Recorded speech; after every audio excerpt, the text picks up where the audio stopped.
What's up everybody, it's me E-Man from E-Man's Movie Reviews, and today we're going to review Widows.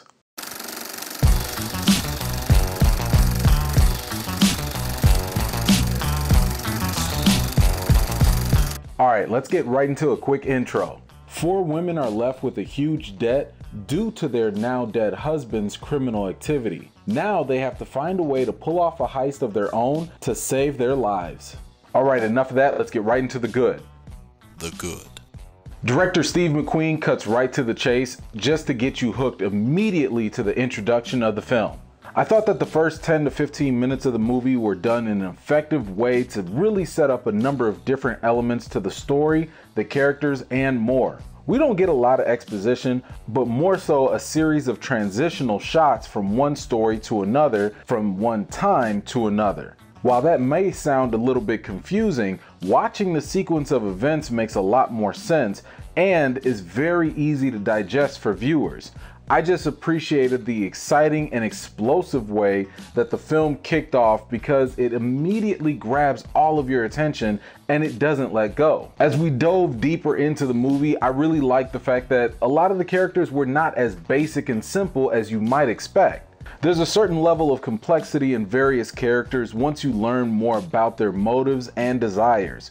By having some characters display morally gray ambitions, you won't know whether to praise them or condemn them. That, of course, helps make the movie more compelling because you continue to be interested to see how things will play out for different characters. Now, when it came to the plot, I actually thought that it was pretty enjoyable. Thankfully, the movie wasn't entirely predictable, and there are a couple of twists that will certainly shock some audiences.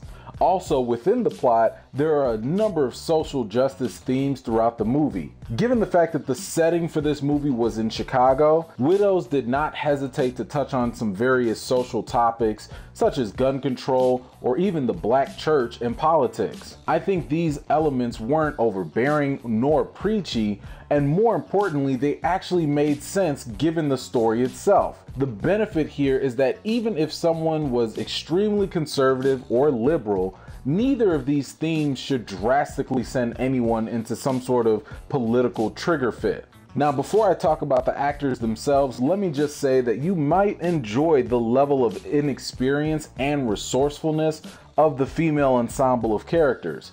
They're not experts, but yet they're tasked to do expert level things. The challenges and or setbacks that they encounter will keep you engaged as you get a chance to experience the success and or failures of the group of women. Okay, now let's talk about the actors and their characters. Viola Davis effortlessly cruises in this role and makes it seem a little bit too easy. If you're a fan of her character on How to Get Away with Murder, then you'll easily see some of the similar elements that make her character in Widows so appealing. Thankfully, her character isn't very one-dimensional, so we do get to see a number of different sides to her, and that makes her character a wonderful lead overall. I thought Michelle Rodriguez's character, Linda, came off as an earlier version of her other character, Letty, from the Fast and Furious franchise, but it still worked for Widows nevertheless. Elizabeth Debicki was probably one of the more intriguing characters given the life changes that her character has to undergo. However, kudos must be given to Robert Duvall for being just a plain nut with his character of Tom Mulligan. Whether it was meant to be funny or not, he stole a couple of scenes for sure. Enough of that, let's get right into the bad.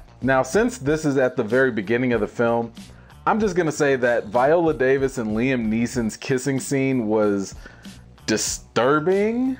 Like, I don't know if it was meant to be funny or what, but it was just awkward. Like, I couldn't tell if Liam Neeson just was a bad kisser or if he had bad timing with Viola Davis or if he was trying to eat her whole face for breakfast. Now, on a more serious note, despite being a really big fan of Daniel Kaluuya, I don't really think he was a good fit for his role.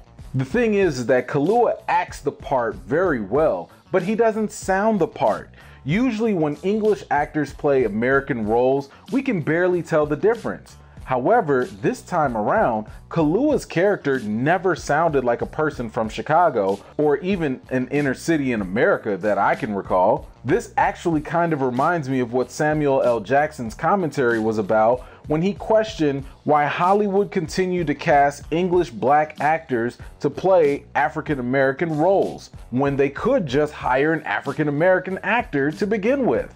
Moving on, despite the solid cinematography for the majority of the film, one thing that continued to throw me off a little bit was the director's choice to constantly do so many close-up shots. I understand that every director has their own style. I also understand that as a film critic, this may have stood out to me way more than it would to an average person. I just thought that McQueen's constant close-ups were a little bit much. I don't think I need to look at Liam Neeson's eyelashes for 15 seconds.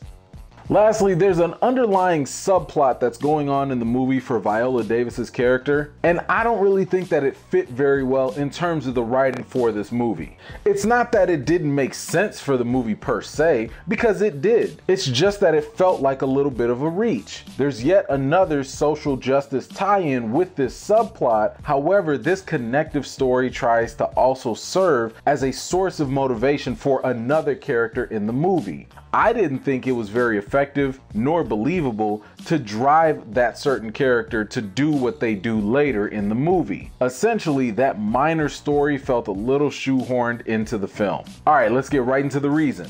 Widows is exactly what you probably hoped Ocean's 8 would have been, except with a much more dramatic tone. I think this film was able to showcase a group of women in a more practical way by allowing them to be both vulnerable and strong at the same time. Widows has a nice blend of action, drama, suspense, and a sprinkle of humor in some scenes too. So when it comes to the rating for Widows, I've got to give it an 8 out of 10.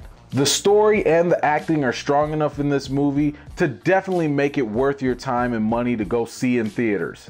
So, if you have already seen Widows, what did you think about the movie? Be sure to let me know in the comments down below. That's all I got for today. Thank you very much for joining me. I always appreciate you guys taking the time to watch my videos. And if you got a little bit more time, feel free to go check out some of my other ones. If you're new to my channel, please don't forget to subscribe and give this video a thumbs up if you enjoyed it. I've got more videos and reviews to do for you all, and until next time, I'll see you guys later.